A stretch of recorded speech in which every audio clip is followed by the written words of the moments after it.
Hey everybody, welcome back to the Wolfe Pit. Today I'm combining the flavors of two of my favorite regional foods, and I'm making Mason-Dixon chicken. Steamed Chesapeake Bay blue crabs are one of my favorite foods in the world. Now when I steam crabs, they get a heavy dose of Old Bay seafood seasoning during the steaming process, and while I'm picking the crabs, along with apple cider vinegar. Another one of my favorite regional foods is Eastern North Carolina chopped pork barbecue. Eastern North Carolina pork barbecue is chopped, and then it gets a good bath of vinegar pepper sauce.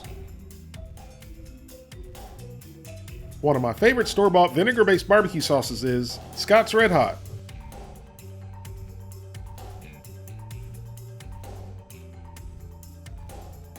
So here's how I came up with the name Mason-Dixon chicken. Old Bay is a very regional favorite to Marylanders, and Scott's Red Hot is a regional favorite in Eastern North Carolina. So I figured since both states were below the Mason-Dixon line, I know some people like to argue about that, and Mason-Dixon chicken had a ring to it, I'd simply call it Mason-Dixon chicken. Yeah, it is a little bit corny, but you gotta admit, it's got a ring to it. So before we get started with our Mason-Dixon chicken, I'd like to thank the Ridge for sponsoring today's video. Does your wallet look like this? Has this ever happened to you? The Ridge's compact wallets help you carry less, but always make sure you have what you need. Not a bunch of old receipts or outdated gift cards. All of the Ridge wallets block RFID, which is wireless theft. They hold 1 to 12 cards, come with a lifetime warranty, and they fit in your front pants pocket or your shirt pocket, which is where I've been keeping mine. Which means no more paining your backside from sitting on a bulky wallet. The Ridge wallets come in titanium, carbon fiber, aluminum, and polycarbonate, and they come in over a dozen styles and colors. Although they only weigh an ounce or two, and are basically the size of a credit card, these things are built like tanks. The one I have, and the one I've been using for a while now, is the 3K carbon fiber weave wallet that weighs in at a measly 1.6 ounces. With me being in a wheelchair, the Ridge wallet is a lifesaver on my butt and makes my wallet much more accessible.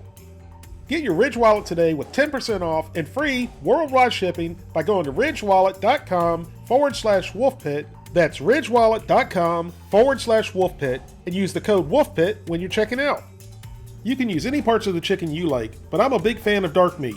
It has more fat, which equals flavor, it's very forgiving if you overcook it, and it's inexpensive compared to chicken breast and chicken wings. Now very liberally season all sides of the chicken legs with Old Bay seafood seasoning.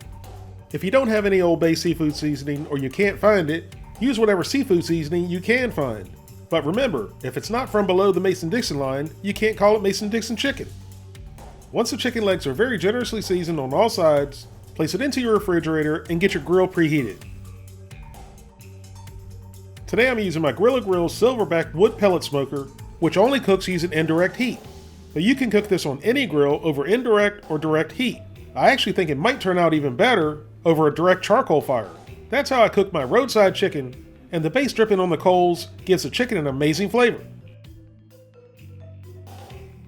So preheat your grill to 400 degrees and add the chicken.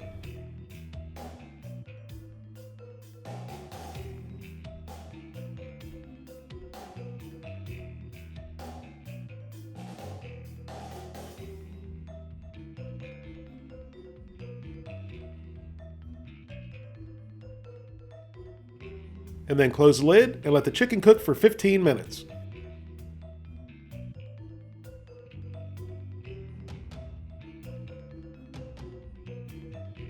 After 15 minutes, give the chicken a flip.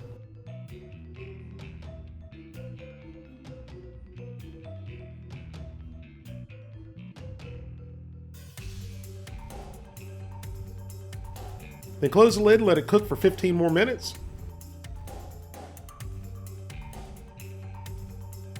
Then after 15 more minutes, for a total of 30 minutes, it's time to start basting.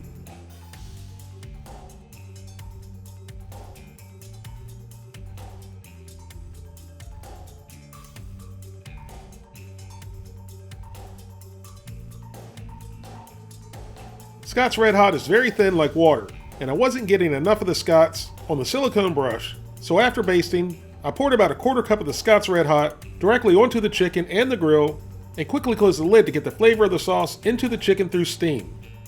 The aroma will also drive your neighbors crazy. Then close the lid and let it cook for 5 minutes. After 5 minutes, open up the grill, flip the chicken over,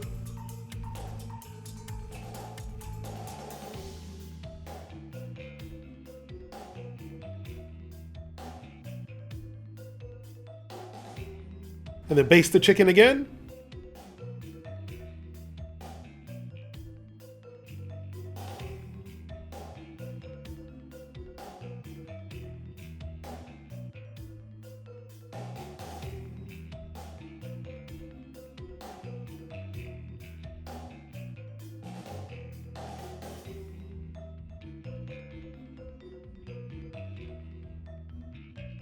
And then once all the chicken is basted, pour another 1/4 cup of the Scott's Red Hot all over the chicken and close the lid.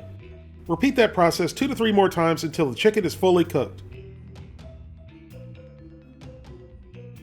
After cooking for a total of 50 minutes, our Mason-Dixon chicken legs are done. And they sure smell a lot better than they look. It just looks pretty dull and boring. Maybe next time I'll add a little bit of butter or oil to the Scott's to give the chicken a little bit of a sheen.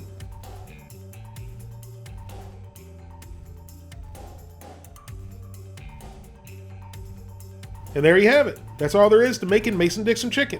Say that 10 times real fast. After it sat for a few minutes, it actually started looking a little bit better. My mouth was watering the whole time I was cooking this, and I couldn't wait to take a bite. So I took a big old bite. The chicken was very tender and very juicy, and the combination of the Old Bay and the Scott's Red Hot gave it a wonderful savory, tangy, and spicy flavor.